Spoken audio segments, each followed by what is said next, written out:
Good evening my friends and audience, কেমন আছেন সবাই? আশা করি ভালো আছেন। আজকের সান্ধ্যকালীন অধিবেশনে আমি আপনাদের স্বাগত জানাচ্ছি, ডক্টর আশিস মজুমদার। তো আপনারা জানেন আমাদের এই প্ল্যাটফর্মে একদিন থাকে ইংলিশ ল্যাঙ্গুয়েজের ক্লাস এবং আরেকদিন থাকে হোমিওপ্যাথিক মেডিকেল সায়েন্সের উপর ক্লাস। তো আজকে আমাদের যে ক্লাসটি বা লেসনটি হতে যাচ্ছে সেটি হচ্ছে মেডিকেল সায়েন্সের ক্লাস।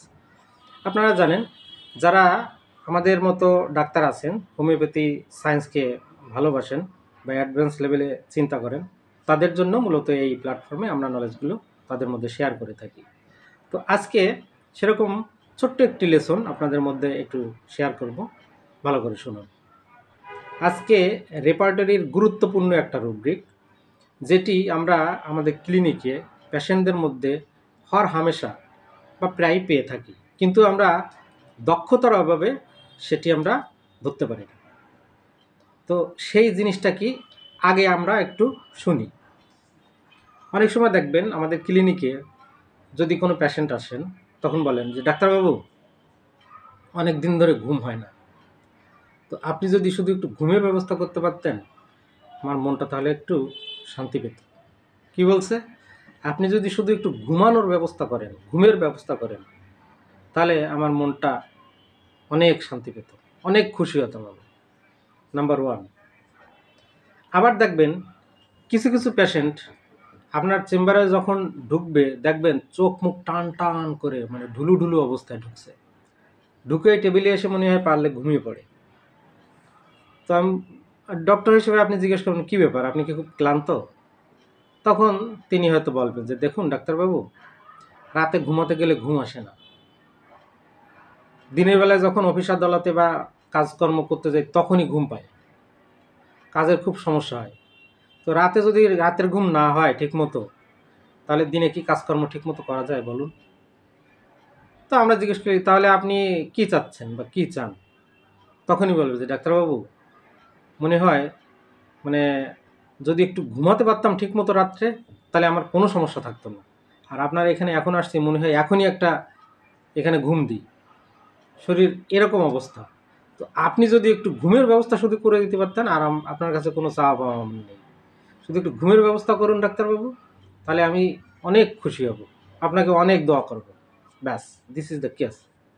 তো এই ক্ষেত্রে দেখুন অ্যাজ এ ডক্টর হিসেবে আমরা কি করি, তার মেন্টাল যে ফিলিংস এইটা আমরা না ধরে আমরা এটা ধরি ওটা ধরি, হ্যাঁ, খাওয়া দাওয়া কেমন, ঘুম কেমন, পায়খানা কেমন, এটা সেটা, তাই না? মাথা ব্যথা করে কিনা, পা ব্যথা করে কিনা, পেট ব্যথা আছে কিনা, কনস্টিপেশন আছে কিনা, এইসব আসলে এগুলো তো হোমিওপ্যাথিক সায়েন্সকে প্রতিনিধিত্ব করে না।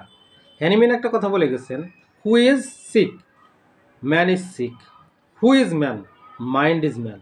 তার মানে কি আপনার মনটা সব কিছুর উপরে, আপনার মেন্টাল যে ফিলিংটা আগে আগে আপনি মেন্টালি প্রথমে সিক হন।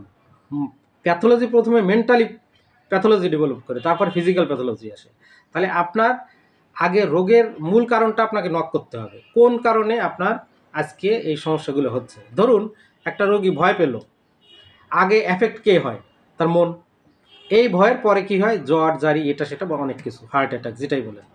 তো আগে আমাদের মেন্টাল ফিলিংসটা বুঝতে হবে। মরবাইড প্যাথোলজি যেটা আপনার মেন্টালি হচ্ছে প্রথমে সেটা ধরবেন, তারপরে আপনার ফিজিক্যালি এমনি চলে যাবে ওষুধ ঠিক মতো দিতে পারলে।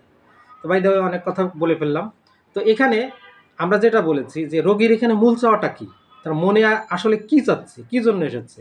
তার ঘুম দরকার, তার ঘুম যদি ঠিক হয় তার সব কিছু ঠিক হয়ে যাবে। ঠিক আছে? তার এখানে তার চাওয়াটা হচ্ছে কি, তার ঘুমটাকে ডেভেলপ করা। তাহলে এখানে আমরা একটা রুব্রিক ধরতে পারি, সে রুব্রিকটা কি? Mind longing repose and tranquillity desire for. কি বললাম? Mind longing repose and tranquillity desire for. দেখেন এতে কি কি মেডিসিন আছে, এর ভিতরে একটা মেডিসিন আপনি দিবেন, আশা করি আপনার রোগী যে সমস্যায় নিয়ে আসুক না কেন, শুধু ঘুম না অন্যান্য সমস্যা থাকলেও সেটা রিমুভ হয়ে যাবে।